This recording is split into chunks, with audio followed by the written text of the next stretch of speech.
Assalamualaikum warahmatullahi wabarakatuh. Selamat sore. Yang saya hormati Bapak Simam Sinaga selaku Kepala Bidang Observasi Balai Besar Meteorologi, Klimatologi, dan Geofisika Wilayah 1. Yang saya hormati teman-teman staf sebidang instrumentasi dan kalibrasi. Pada kesempatan yang baik ini, izinkan saya menyampaikan hasil resume jurnal saya.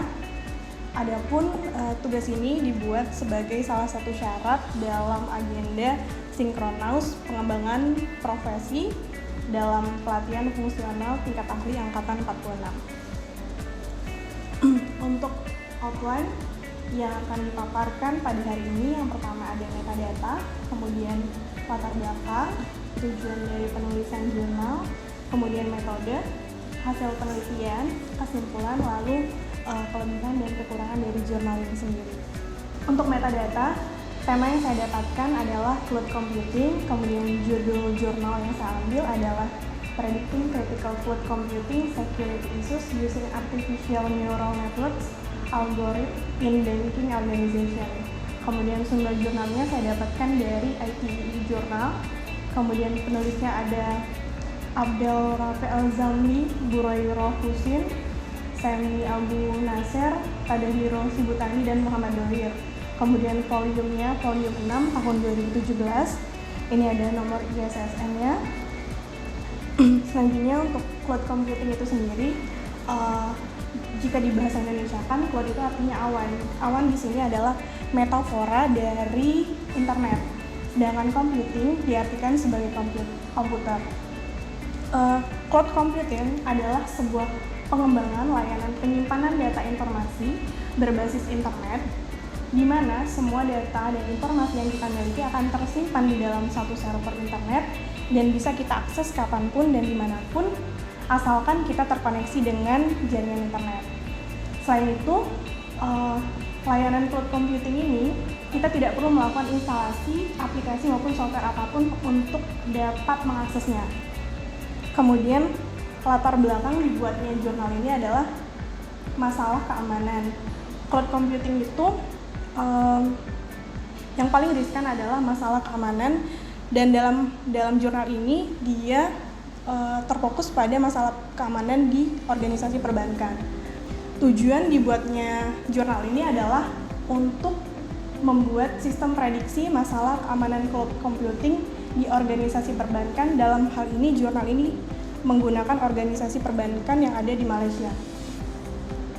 Kemudian metode yang digunakan, yang pertama adalah mengumpulkan dan mengarsipkan data menggunakan teknik Cloud Delphi, kemudian memperkirakan kemungkinan terjadinya tingkat keparahan masalah keamanan cloud tadi berdasarkan model keamanan. Kemudian yang ketiga adalah dengan melatih jaringan, di mana latih jaringan ini akan menghasilkan jaringan saraf dari kumpulan data Cloud Delphi tadi dengan kasus keluaran yang dikenali. Terus menguji jaringan. Jaringan neural akan dilatih terlebih dahulu untuk menguji seberapa baik kinerjanya pada prediksi output terhadap output yang dikenali ataupun output yang baru. Kemudian memprediksi masalah keamanan cloud model menggunakan GST untuk mengevaluasi kinerja dampak dari masalah keamanan cloud ini di organisasi perbankan. Kemudian hasil penelitiannya, ini ada tabel, dia mengilustrasikan nilai errornya dan mengukur korelasi antara data keluaran aktual dengan data targetnya untuk 3 sampel, yaitu sampel pelatihan, validasi, dan pengujian. Berikut adalah arsitektur, algoritma, dan hasil proses dari sistem GST yang digunakan. Pada gambar ini kita bisa melihat ada 3 layer. Yang pertama adalah layer input, layer hidden atau layer tersembunyi, kemudian ada layer output. Untuk algoritma yang digunakan tadi sudah disebutkan menggunakan Leavenworth-Marquardt. Kemudian kinerjanya diukur dengan mengukur mean square error-nya. Kemudian ada derivatifnya default,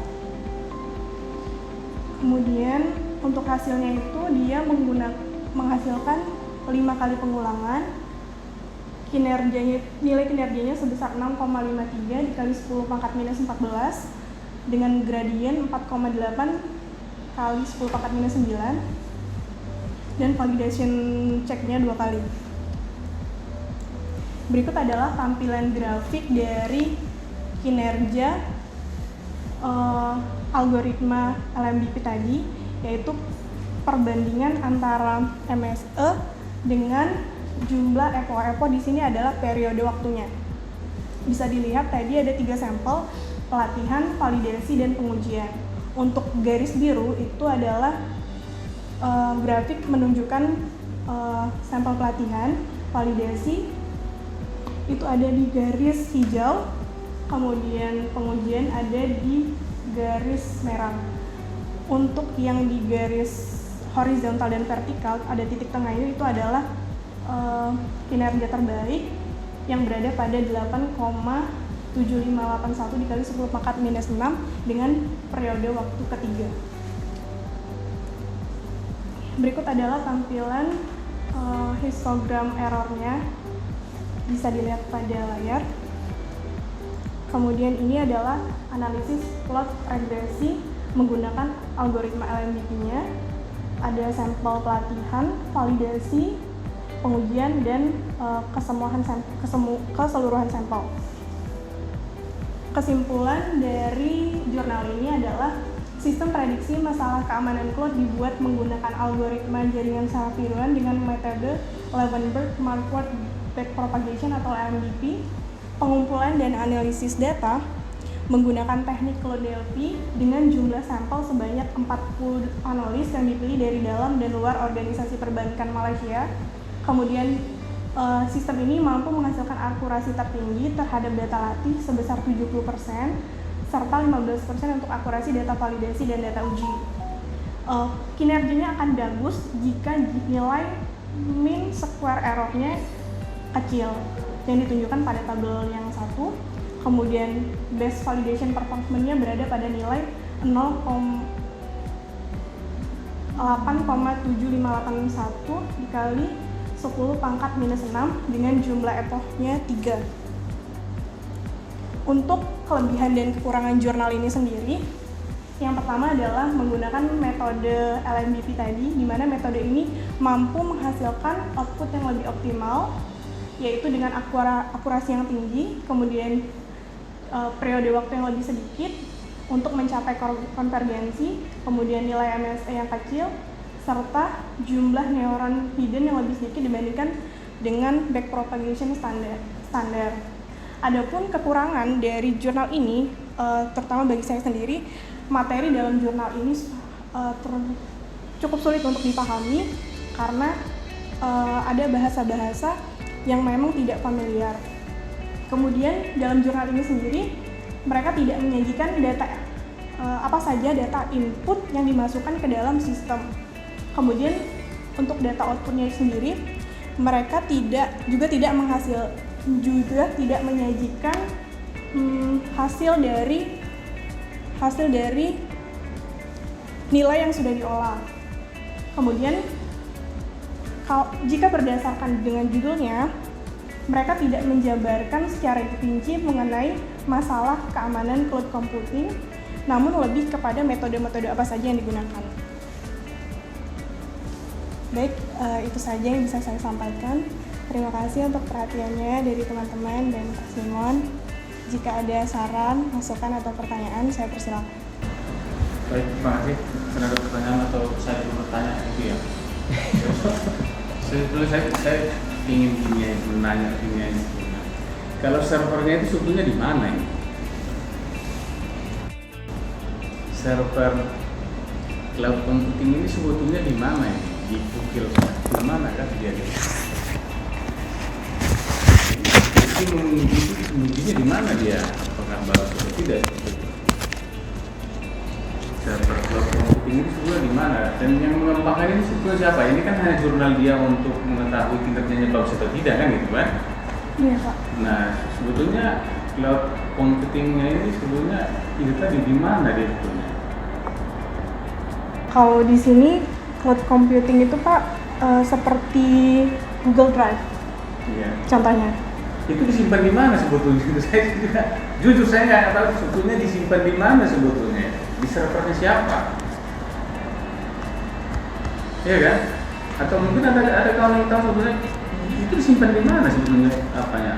Cloud computing ini. Dia masih cloud computing apa?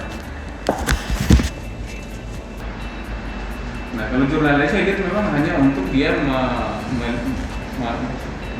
menceritakan itu melihat kinerja seperti apa. Tapi pertanyaan saya yang mendasar ya, itu disimpan di mana? Dan siapa yang megang itu? Selain kayak gitu tadi Kak, apa namanya Malaysia itu punya apa namanya data-data keuangannya seperti itu gitu. Apa iya? Gitu pertanyaan saya.